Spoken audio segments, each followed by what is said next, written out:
Hi there, it's Carl here from Cleaning How To, and in this video I'm going to show you how to clean and restore a quarry tile, like these really nice quarry tiles that are in the utility areas of a mid-19th century home in Dublin. Now they use these tiles because they're much rougher. The Victorian terracotta is a much finer clay, whereas these are made using much rougher materials, and the reason they use the much rougher materials is because they're to be used in the utility rooms of the house. So the kitchen, which would have been regarded as a utility room in the mid-19th century, because you would have a cook. The tiles themselves have been covered in vinyl floor covering or tile for about the last 50 years or so. So what I'm going to do is scrape off any of the remaining concrete from the renovations that have been going on in the house, and then get rid of all the vinyl glue. That's the first stage of the restoration. After that, I'm then going to bathe the tiles in an acid wash to break down any lime-based plasters that are on the floor too. So the acid is going to help break those down and release soil from the tile. I'm then going to give the tile a alkaline wash, extract that, neutralize it again with another acid wash, let it dry for a couple of days. Then I'm going to put a few coats of solvent impregnator sealer on them. So these tiles are going to be absolutely transformed by the time I'm finished with them. So the first thing we're going to do, as I say, is scrape the tile off.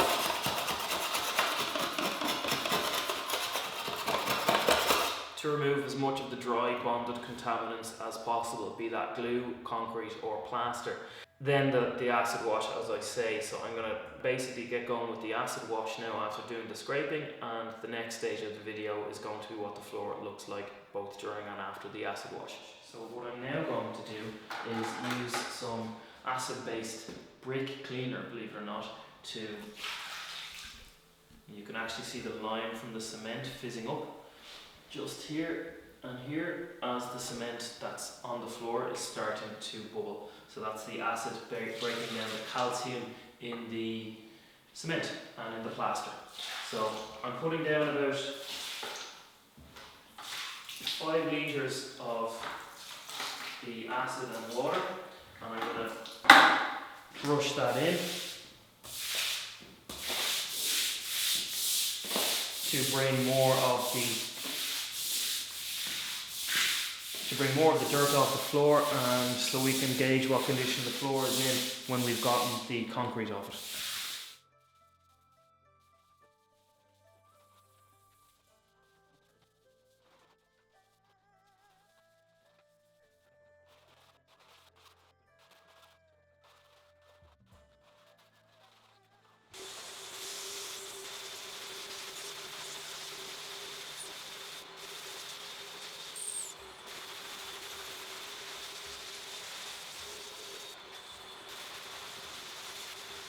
Now through the acid wash stage, and unfortunately the floor is in way worse condition than I was expecting with the glue. I thought that all of these areas here were actually covered in lime mortar, which would have come out with the acid wash, but unfortunately this is all glue from linoleum, lino, and at some point the lino was then taken up, and the diamond shapes are another layer of glue from a vinyl tile that was put on the floor after the lino was taken up, or vice versa. I think the lino was first, and then I think that these vinyl square sections were put down on top of it. So in essence what we now must do is manually scrape the glue off, and as much as we can do, use solvents to take up any excess. So just to give an example of what that looks like,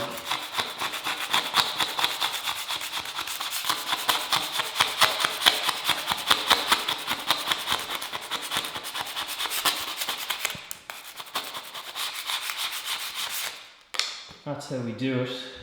And this is our test patch over here for what it looks like after it's done. And still a little bit of the vinyl tile stripe left, which we need to deal with.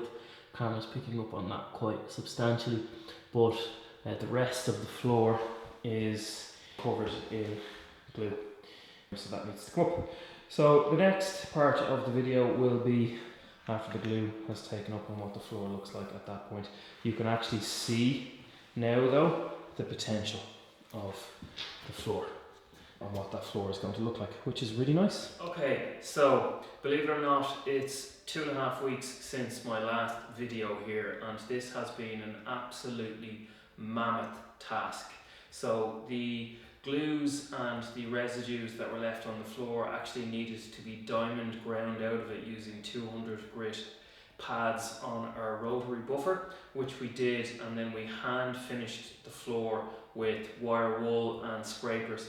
That left us with a fairly dull looking finish, and now what I've done is I've put a coat of solvent impregnator sealer down on the floor, and as you can see it looks absolutely transformed. I'm actually standing in my socks because the last coat went on about an hour ago and I don't want to leave any marks from my feet on the floor. So essentially this floor has seen 5 days of work within the region of 60 or so man hours. Now I know that seems like an unbelievable amount of work for what is in essence about a 350 square foot area, but that's what this quarry stone needed to get it back to life, and I think you'll agree the floor looks absolutely amazing. Now if you liked this video, please consider clicking on one of the videos that's popping up on the screen right about now to see our other restorations. Carl here from Cleaning How To. Thanks for watching.